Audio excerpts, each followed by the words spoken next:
Magandang hapon po, ito ang News TV Live. Nirerespeto raw ng Moro Islamic Liberation Front o MILF ang resulta ng investigasyon ng PNP Board of Inquiry kaugnay ng engkwentro sa Mama Sapano, Maguindanao.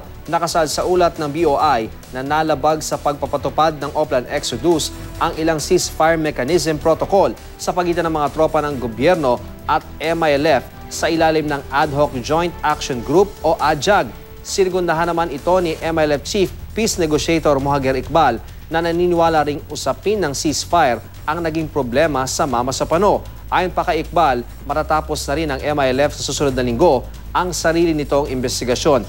Idediretso raw nila ang investigation report sa International Monitoring Team o IMT na kinabibilangan ng mga third-party observer at peace advocate. Pagkatapos, bibigyan naman ng kopya ang Malaysian facilitator. Umaasa sina Iqbal na gugulong ng muli ang prosesong pangkapayapaan para aniyay matugunan na ang mga problema sa Mindanao.